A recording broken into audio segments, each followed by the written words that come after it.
Queridos irmãos, que a paz de Jesus esteja com todos.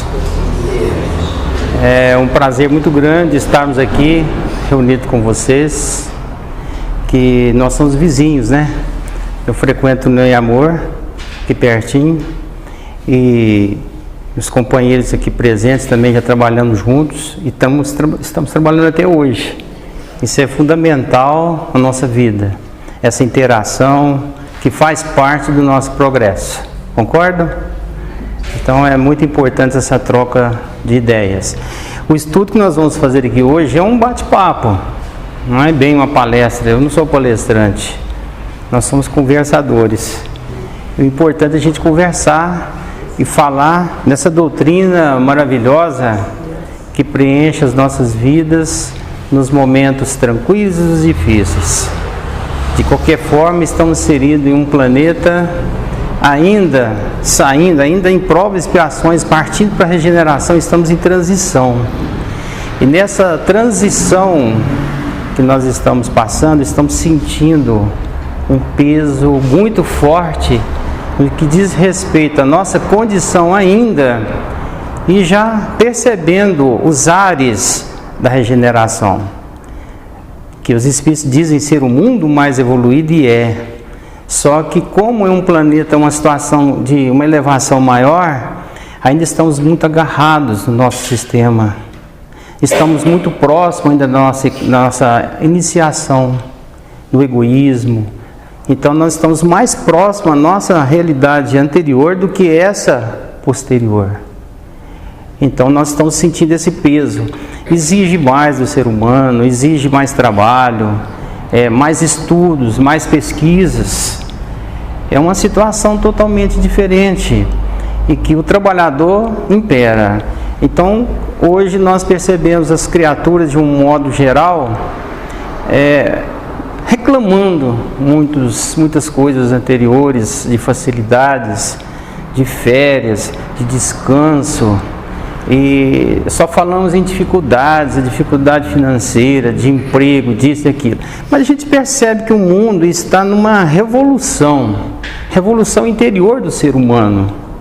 Não é de pessoas assim que estão comandando a nossa nação, mas que também fazem parte desse sistema.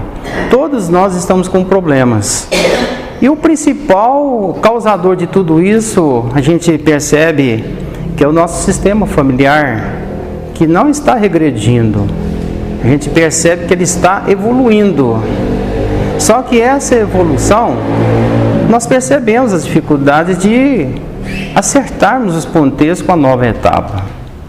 Quando a gente fala em família, andando um pouquinho mais anterior, nos processos da história, nós vamos perceber que na época pré-moderna, que foi uma época que partiu até o século XVIII, em meados do século XVI, século XVIII, foi uma parte estrutural dessa família pré-moderna, em que o homem era superior a tudo. O homem mandava, as mulheres obedeciam. A mulher, ela tinha um papel predominante na criação, na manutenção da família, a matriarca. Ela tinha as responsabilidades naquele sentido. Os filhos, tanto faz o filho pequeno como o grande, tinham os mesmos processos de direitos. É interessante isso. E essa época foi a época que os velhos tinham muitos valores, principalmente na questão da sapiência, da sabedoria. Eles utilizavam o idoso como uma potência. Todo mundo queria escutar o idoso para saber o que ele achava. Então era o pai, os avós, era uma família extensa, que do avô passava para o pai, para os filhos, depois e sempre naquela comunidade. Então era uma família bem firme e seguia atentamente a religiosidade do clero, e que tinha que ser assim tinha que se cumprir. O homem era um papel substituto de Deus na família. Vocês veem como é que o negócio era. Todo mundo obedecia o chefe de família.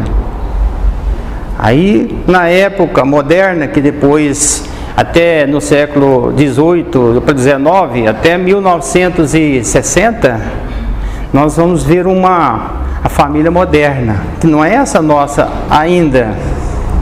nessa família moderna, então, evoluiu um pouco dessa anterior, houve um progresso. Só que na família contemporânea, que passou dessa fase de 60, 70 para cá, de 1970 para cá, a família contemporânea, houve muita revolução. O idoso começou a perder sua potência. E a gente percebe que o mais velho hoje não é ouvido. Ele não tem assim aquela substância que ele tinha na época pré-moderna. Aí você fala assim, mas está evoluindo. E as famílias estão se destruindo? Você percebe que uma família hoje se casa, o marido e a mulher, ou de outras formas, começa, de repente não gosta, já troca de companheiro, e aí já vem os filhos do outro que é criado pelo padrasto, e aí vai. E parece que isso tornou-se uma coisa cíclica, que a gente percebe que acontece muito disso, que antigamente isso era proibido acontecer. Será que foi um retrocesso? O que é esse termo família? Se a gente for buscar a acepção da palavra família, não é só essa questão de ter um e o outro que se unam para montar um lar, não. Ela é muito mais abrangente do que isso. Essa casa espírita aqui, por exemplo, ela é caracterizada por uma família. Por quê? Os companheiros daqui se repetem, tem uma rotina diária, sempre, conversa, telefona. E tem um problema que começa hoje, termina amanhã, depois resolve depois de amanhã, em 1 ano, 2 anos, 3 anos. Então os processos vão se alarmando. Então passa a ser um contexto, é uma agremiação, é uma família. Uma ONG é uma família. Os casais que nós observamos hoje de homem com homem, mulher com mulher, família. Aonde tem a palavra amor, é uma família. Você vê o tanto que mudou. Isso tudo era proibido antigamente. Família era aquele lar, aquela casa onde tinha o dono e o homem que mandava. Hoje isso foi pro ralo. E nós temos hoje famílias que começam e que não terminam. E aí, como é que ficam as questões sociais? Como é que fica a formação dos filhos? Como é que os filhos são criados por outros? Como é que eles vão entender isso? Aí a gente percebe que os espíritos que estão nascendo hoje, que estão vindo hoje, já são preparados para esse tipo de comunidade. E nós que achamos que tem uma coisa errada, nós vamos ficando no tempo da época moderna. Nós estamos ainda puxando as coisas da moderna que está logo aí atrás. De 1970, o Alan já era velho, não é, Zé? Então nós participamos um pouquinho dessa era quando criança. A gente percebia como é que era que uma família ditava. Hoje nós temos uma variedade incrível de famílias. Hoje o velho perdeu a potência. Só que a sociedade está ainda em entendimento, está ainda num processo de trabalho, de trabalhar essa questão do velho. Mas o velho hoje está começando a ser requisitado pela sociedade. A gente vê pela televisão, hoje mesmo eu vi uma reportagem falando dos idosos que estão sendo requisitados. Até em supermercados, para atendimento, para empacotar, atende as pessoas de uma forma diferente, que ele tem uma certa sabedoria. E isso dos idosos está começando a voltar, mas de uma maneira diferente.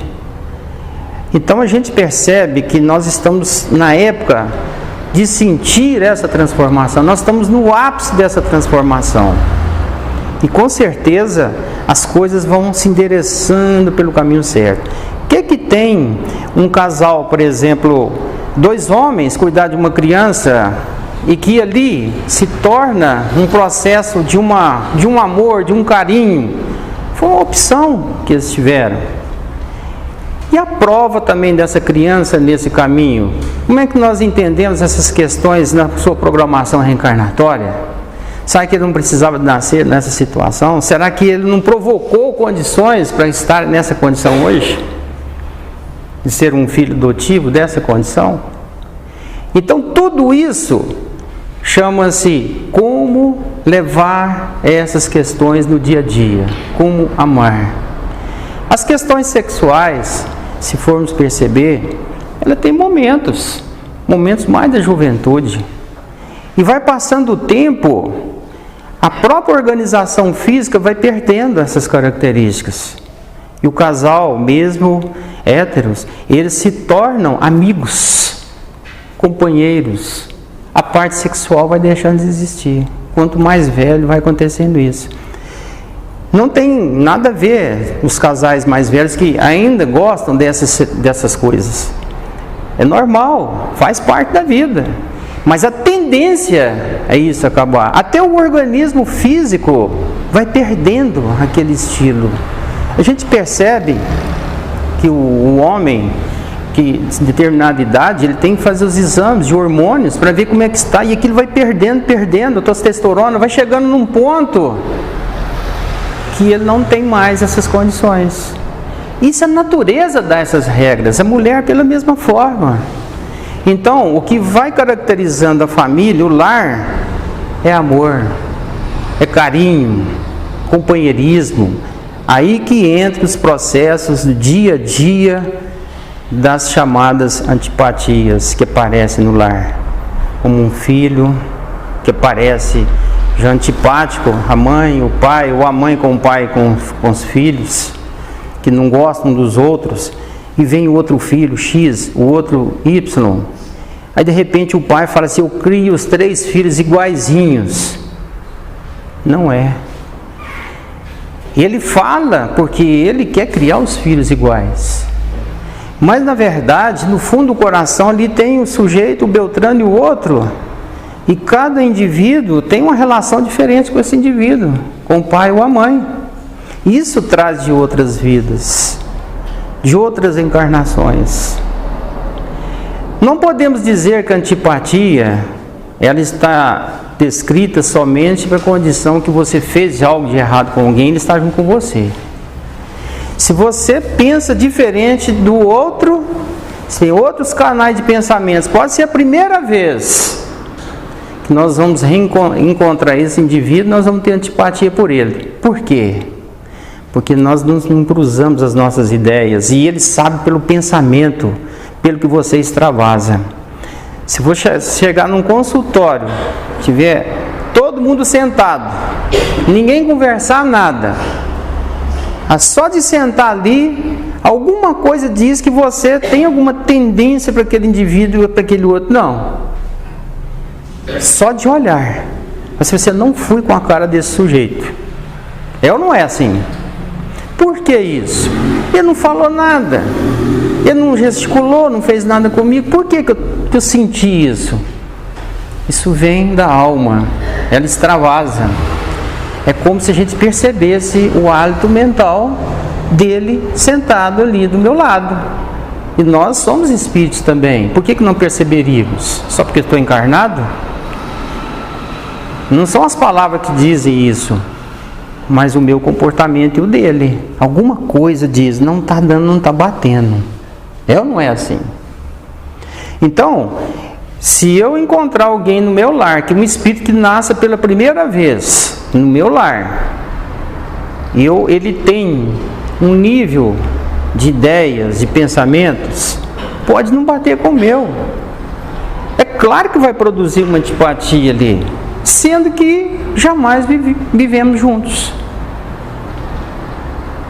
Isso não importa se eu tive relação com ele ou não, de amizade ou não, se tivemos um problema ou não. Pode ser que tenha, pode ser que não. O que manda é os pensamentos, as ideias, a evolução de um, a evolução de outro. Um pensa mais em umas coisas da vida pela maldade, o outro para o bem. É lógico que eles não vão se interagir, não precisa nem conversar muito. E o lar organizado pela uma programação reencarnatória, claro, que não sai espíritos andando pela rua, escolhendo, é aqui que tem um ato sexual, aqui que eu vou nascer. Não é assim. Existe um planejamento reencarnatório, como todos os irmãos já estudaram sobre isso. Mas esse planejamento acontece de acordo com o que os espíritos também acham com a participação do indivíduo, se ele pode ou não opinar sobre isso no planejamento, se ele deve reencarnar com determinada família ou não, ou para onde que ele deve ir. Isso é checado tudo antes de nascer no mundo espiritual. É aí que pensa-se, olha, esse lar, esse sujeito vai nascer lá, mas ele é muito difícil. Não vou mandar mais 2 irmãos com ele, mais calminho, para ajudar os pais a controlá-lo. Veja como é que é. Não nasce todo mundo ruim, todo mundo bom. Sempre tem um que dá mais trabalho e o outro é muito bom, o outro é mais ou menos. Vocês podem ver que no lar tem diferenças brutais. Você não vê uma família só má, não vê. E uma família só boa. Ué, qual o objetivo? O objetivo é o pior ajudar, a receber a ajuda do melhor. E assim, no lar, ter um processo ali de entendimento. Isso é o básico. Agora a gente percebe o seguinte, onde entra essa lei de causa e efeito aí? São os processos do passado que ficaram em aberto e agora, como uma causa anterior, produziu um certo efeito, um mal-estar. Esse mal-estar tem que ser corrigido.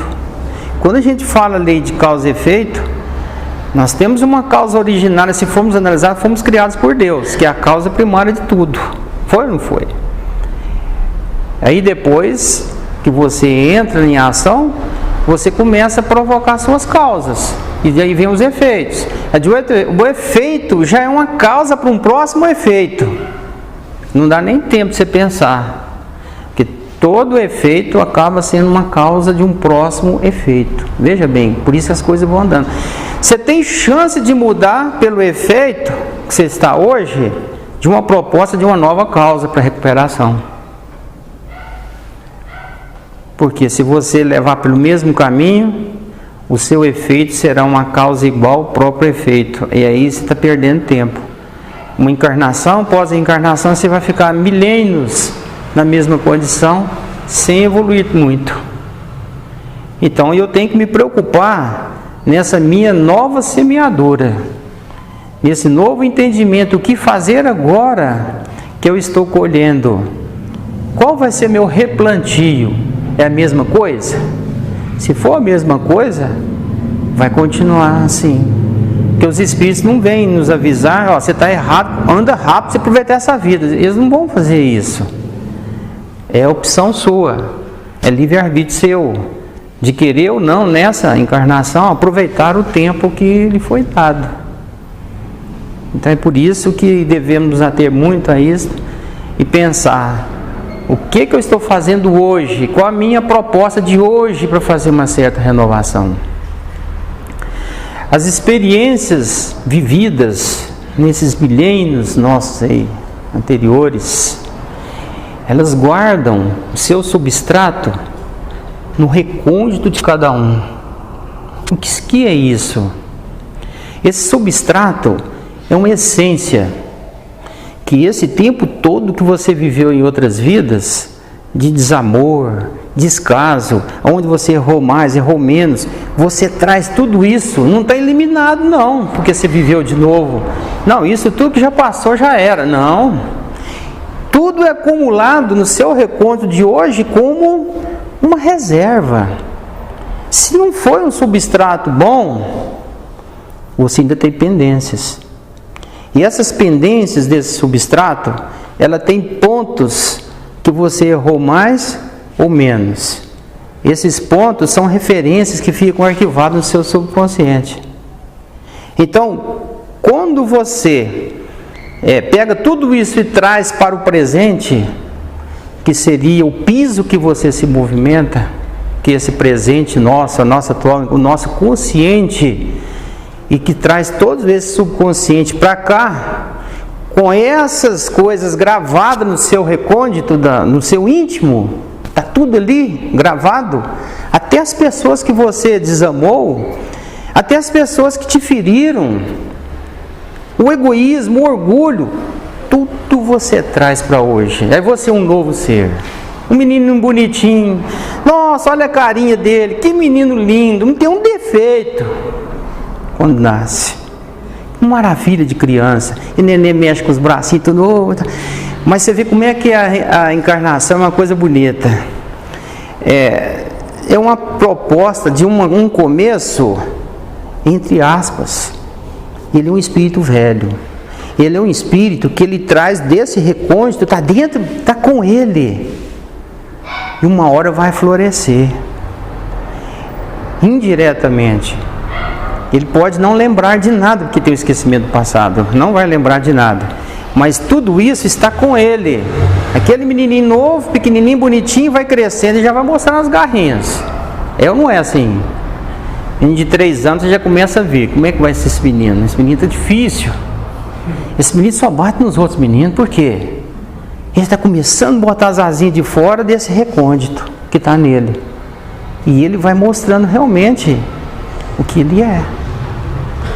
Então tudo isso que vai acontecendo, nesse piso que você se movimenta hoje, não deixa de ter uma proposta sublime para amanhã. Que essa proposta seria um superconsciente, a nossa área do superconsciente. São propostas que estão por vir. São coisas que eu idealizo como o planejamento futuro da minha vida. É o futuro. Mas que ainda não aconteceram. Aí você pega esse passado todo, soma com esse piso do consciente, e mais esse futuro que ainda não aconteceu, nós vamos ter um reflexo disso tudo, pá, como se fosse um reflexo assim de uma luz, uma ideia. Você estudou a vida inteira aqui e tal, aí você sabe que você tem uns defeitos aqui, outro ali, e você sabe que você precisa reconciliar com tal indivíduo dentro de casa. Um filho que nasceu e que você não o ama, e você não entende por quê. Mas você estuda a doutrina espírita e você vê que precisa amá-lo, porque tem tudo isso, e você entende que o passado de vocês não foram tão bons. E aí você luta, você desenha e planeja nesse futuro daqui para frente como é que você vai atuar com esse filho. Aí você começa o trabalho. Bom, propostas são propostas. Esse reflexo, na verdade, não é uma realidade. Esse reflexo nem mentira é, mas é uma proposta que poderá acontecer se você fizer tudo certinho, do jeito que precisa, ter paciência, bater um papo com o filho, deitar ele no colo, senta aqui no colo da mamãe e tal, e tal, tal, tal. Se tudo você desenha na cabeça. Mas quando chega na hora desse futuro chegar, o futuro chegou, aí você vai lá nesse recôndito do seu ser e busca naquele detalhe, digamos que esse filho no passado, ele te deixou na miséria, como seu esposo, vamos supor. E você, nesse recôndito, no seu interior, você sabe que tem alguma coisa, mas não está descrito no consciente, não pode. É um esquecimento, mas no interior você sabe que tem alguma coisa que você não lembra. Isso vem à tona no seu ser e você não deixa, põe dificuldade. A primeira coisa, o menino fala um negócio, um rapazinho ainda já, e a mãe pensa, não, mas é um absurdo esse filho falar isso para mim. Parece que ela lembrou, parece que uma campainha tocou lá do passado, falando para ela o que ele fez por você. Aí você aborta um plano. Não, não mexer com isso não. É muito difícil, tem que ter muita paciência, meu coração parece que não quer aceitar ele. Lá no planejamento que eu fiz há pouco tempo, de tentar reconciliar com esse filho, e agora eu não consigo. O que eu faço? Eu não vou deixar mais para frente. Eu não consigo amar o meu filho. Isso existe. Atualmente, nós estamos conversando com uma senhora. É difícil o caso dela. Nós não vamos falar nada aqui, mas é história real. E a gente percebe que na nossa conversa, ela, há muitos anos atrás, ela tinha outra família, se engravidou de uma menina e logo em seguida abortou. Não deixou a menina nascer. Por coisas da mente dela, e que ela ficou muito contrariada com isso, com a decisão dela. E aquilo ficou na cabeça dela. Aí depois de 10 anos na frente, ela terminou com esse companheiro lá atrás, consorciou novamente e se engravidou. E a próxima filha dela, que veio, que é a única filha, ela, de certa forma, não gosta da mãe. E a mãe agora, com conhecimento espírita, que ela é espírita, ela está com a cabeça lá naquele aborto de trás que ela fez, que a menina detesta ela, é uma brigada dentro de casa. A menina é moça, mulher já velha, e não consegue as duas darem bem. É uma condição muito difícil. E as duas se pegam, e a mãe tem a versão da filha e a filha tem a versão da mãe.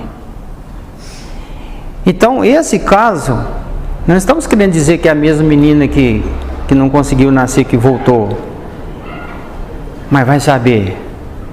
Então, são coisas que a intimidade de cada um dita as regras, a consciência de cada um.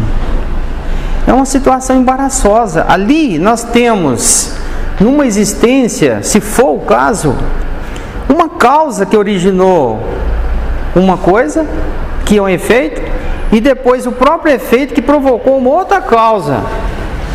E quantas vezes a gente faz isso numa encarnação? Não precisa ser de uma vida para outra. Nessa mesma vida nós temos esse tipo de problema.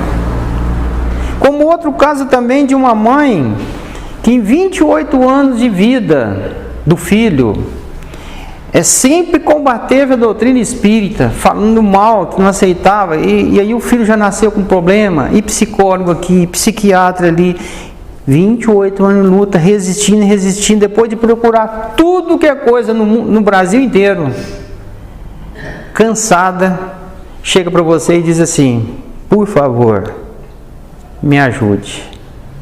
O centro espírita é a última linha que eu procurei. Já procurei todos os cantos, tudo. A única esperança que eu tenho agora é o que eu mais falei mal, que é o espiritismo. Aí começamos a conversar, caminhar, trocar ideias. Vai ser um longo caminho. É apenas um começo. A gente percebe nitidamente que o filho, ela não tem, passou uma vida inteira sem trocar ideias com o filho. E hoje o filho é um estranho dentro de casa, mas é um menino problemático, que se precisar passar em cima de uma pessoa, passa. Se precisar fazer alguma coisa errada, faz. Então por aí dá para perceber que até para conversar com ele, para falar que está indo no centro espírita, é difícil. Ela não sabe como chegar para o filho e explicar alguma coisa, porque em 28 anos não conseguiu ter amizade de mãe e filha. E aí com o pai a mesma coisa, com a família, é uma família que está precisando, que chegou na hora de dar uma alavancada. Então a gente percebe tudo isso. E aí, com esses reflexos que nós falamos aqui atrás, que provocou esse reflexo, eu vou tentar recuperar a minha situação, porque é isso que acontece. Quando nós percebemos o que devemos fazer, através desses reflexos, eu vou fazer a tentativa de recuperação. Duas coisas poderão acontecer: ou eu aceito essa nova proposta, ou eu permaneço do jeito que eu estava. E aí eu vou empurrar com a barriga esse processo meu para outras vidas. Tá coisa muito séria, como se fala em causa e efeito, e que está aliado com ação e reação, porque se eu empurro esse vaso para lá, se ele é pesado, eu estou sentindo que tem uma força contrária a minha também, vai tendo resistência. Quanto mais força eu faço, mais parece que de lá também faz para cá. Então, na causa e efeito, na lei de causa e efeito, nós encontramos isso. Quanto mais você tenta fazer, você sente o retorno. Tem alguma coisa que te cobra. Existe isso. Agora, está em você saber como trabalhar isso, para saber que tipo de retorno você vai ter. Pode ser um retorno extraordinário, né? Um retorno muito bom. Então, a partir daí, a gente percebe nitidamente um avanço. Então, queridos irmãos, é muito complicado essa questão familiar, essas antipatias familiares. Nós devemos, com tranquilidade, tentar resolver os problemas enquanto nós estamos em vida, numa família. E entender que essa nossa família de hoje é uma família que tem motivo de estarem juntos. Nossa família da Casa Espíritas, aqui, de todas as casas, todas as comunidades. No começo, quando se propõe alguma coisa, todo mundo está parecido.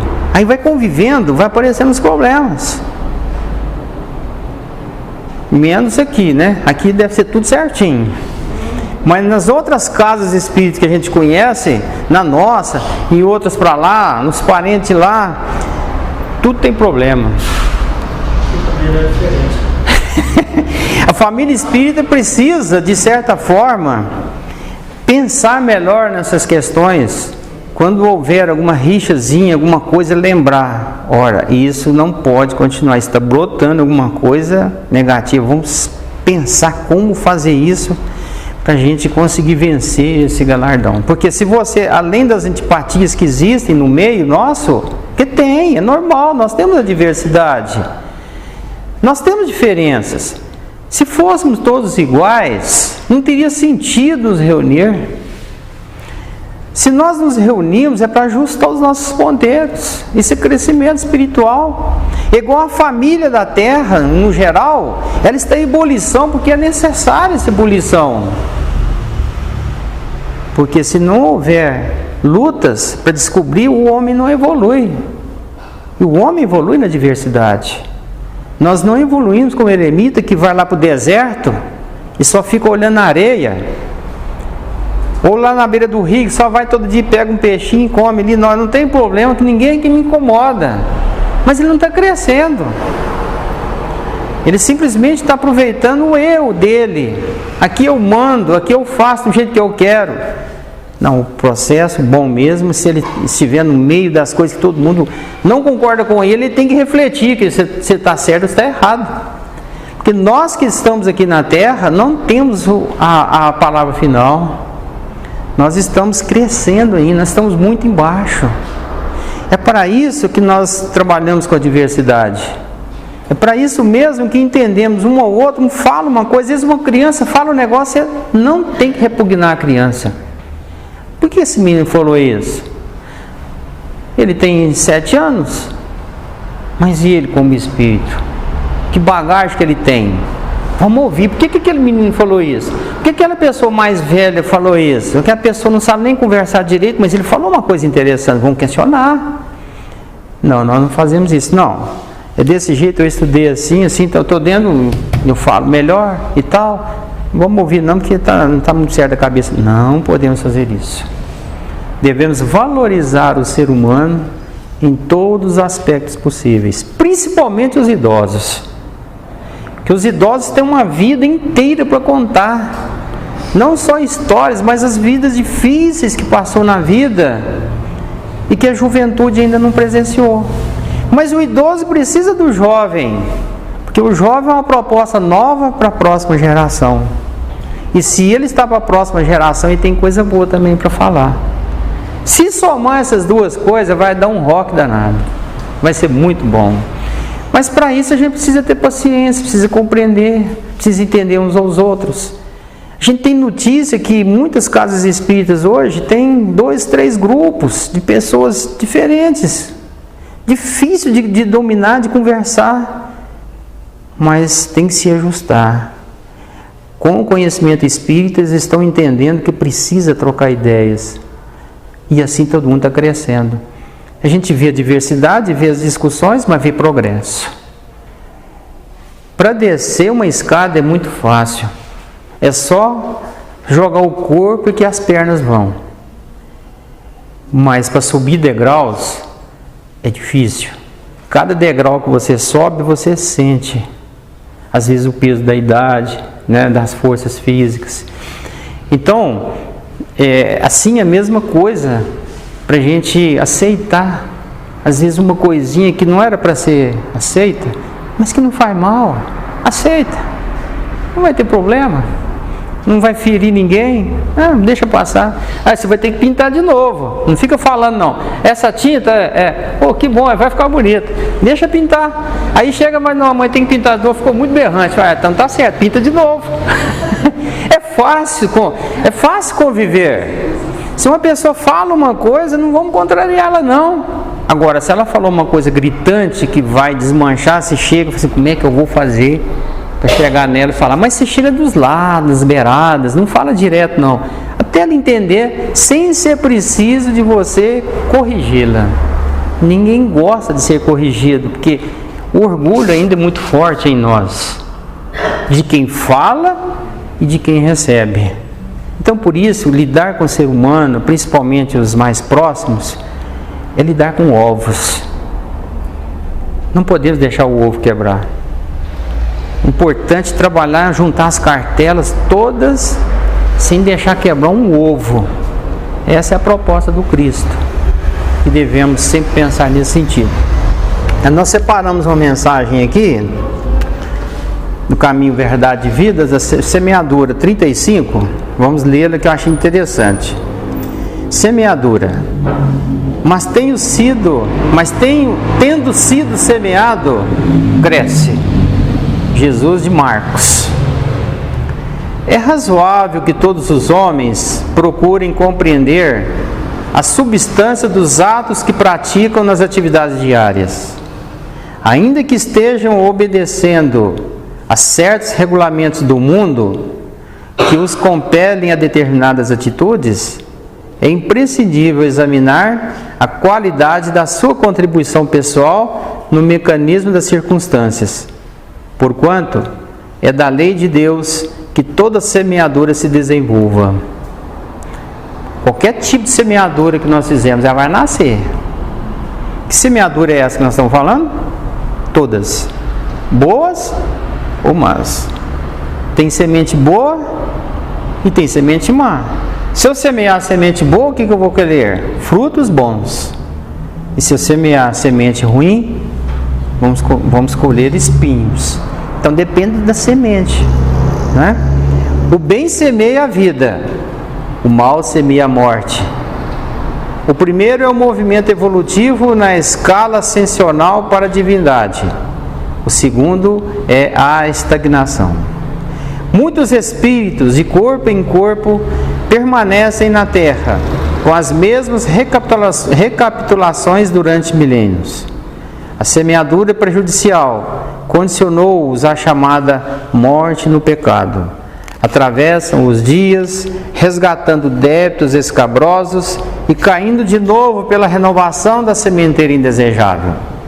A existência deles constitui largo círculo vicioso, porque o mal os enraiza ao solo ardente e árido das paixões ingratas.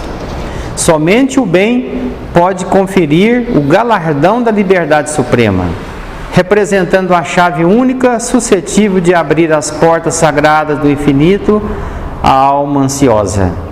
Haja, pois, suficiente cuidado em nós, cada dia, porquanto o bem ou o mal, tendo sido semeados, crescerão junto de nós, de conformidade com as leis que regem a vida.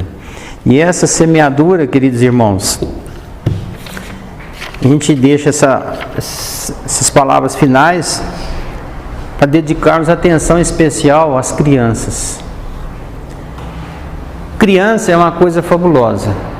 Nós já falamos aqui que são espíritos antigos e que precisam na infância receber uma proposta diferenciada, porque as crianças que vão realmente dirigir as coisas de amanhã vão se tornar jovens, depois adultos, e elas não vão esquecer o que receberem na infância, com certeza. Se cada criança depositarmos uma fé especial nelas, um carinho especial, um trabalho especial com elas. Chamar as crianças para a casa espírita. Nós vamos prosseguir em muito. Mas se não fizermos isso, no amanhã, quando desencarnarmos, as casas espíritas fecharão as portas. Porque vai ficar difícil ou recomeçar tudo de novo, com uma proposta nova, com pessoas que ainda não tiveram educação desde a infância. É fato que as pessoas que chegam hoje também estão trabalhando em outras áreas, como na Igreja Católica, no protestantismo, estão trabalhando. E uma hora elas vão chegar a essa conclusão também. E aparecerão na casa espírita e dirigirão a casa espírita. As nossas instituições espíritas hoje, uma boa parte são dirigidas por pessoas que depois de 30, 40 anos e que descobriram a doutrina espírita e que estão levando a doutrina avante. A maioria das casas espíritas. Poucas casas espíritas hoje têm dirigentes e dirigentes que foram feitos na evangelização infantil da casa espírita. Isso pesa muito. Isso é fundamental. Porque ela vai trazer uma bagagem lá de trás dos idosos espíritas que passaram para elas e que elas estão levando a coisa avante. Estão conhecendo a história do próprio movimento espírita dela. Não estamos querendo dizer que as outras crianças que chegarem depois como adultos também não são importantes, que são, que já passaram pela vida das dificuldades várias e que chegaram à conclusão como é a doutrina espírita. De qualquer jeito, nós temos um fator positivo que é a verdade, que ninguém tira essa verdade, mas nós somos responsáveis pela consecução dos trabalhos de movimento espírita. Então a gente deixa essa questão para ser refletida. Como é que vamos impulsionar a evangelização infantil? Porque em todas as casas espíritas, hoje ela está no estaca zero. Todas têm dificuldade. Todas as casas espíritas têm dificuldades com evangelizadores. E esse meio tem sido um pouco esquecido. Fica esse pensamento nosso para refletirmos o que fazer. Porque essas crianças, muitas delas, depois de 20, 25 anos, vão para outros lados. Se trabalharam da infância, elas vão continuar a proposta sublime. Que Jesus abençoe a todos.